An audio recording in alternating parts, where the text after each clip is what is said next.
मंचरमध्ये कोट्यावधीचा घोटाळा केल्याचा आरोप असलेले गोविंद जाधव यांच्या त्र्यंबकनगर परिषदेचे मुख्य कार्यकारी म्हणून नियुक्तीला उघडपणे आव्हान देणारे आमदार हिरामण खोसकर यांना या प्रकरणात थांबण्याचा सल्ला दस्तूरखुद्द सहकार मंत्री दिलीप वळसे पाटील यांनी दिल्याचं वृत्त आहे। मंचर नगरपंचायतीत कार्यरत असताना जाधव यांनी 20 ते 30 कोटी रुपयांचा घोटाळा केल्याचा आरोप माजी सरपंच दत्ता गांजळे यांनी केलाय।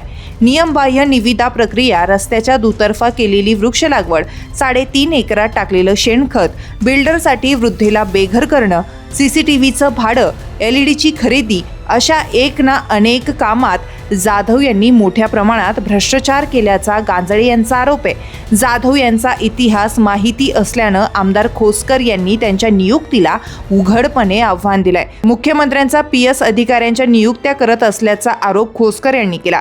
जाधव यांच्या जागी दुसरा अधिकारी द्यावा म्हणून आपण नगरसेवकांना घेऊन उपमुख्यमंत्री सुनेत्रावहिनी पवार तसंच मुख्यमंत्र्यांचीही भेट घेणार असल्याचं त्यांनी सांगितलं।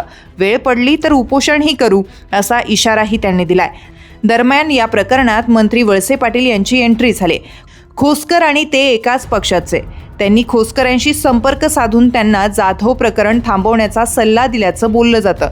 खरं तर पुढल्या वर्षी कुंभमेळा आहे, त्यात त्र्यंबक कुंभनगरी जाधव यांच्यासारखा भ्रष्ट अधिकारी बसल्यानं विकास कामे दर्जेदार होतील की नाही याबाबत शंका आहे। यात लाखो भाविक आणि साधू महंताची उपस्थिती राहणार आहे, त्यामुळे जबाबदार आणि अनुभवी अधिकारी या ठिकाणी मुख्य कार्यकारी अधिकारी म्हणून हवा असं त्र्यंबकवासियांचं म्हणणं आहे। ही बाब दुर्लक्षित करून मंत्री वळसे पाटील यांनी खोसकर यांनाच थांबण्याचा सल्ला दिल्यानं संताप व्यक्त केला जातोय।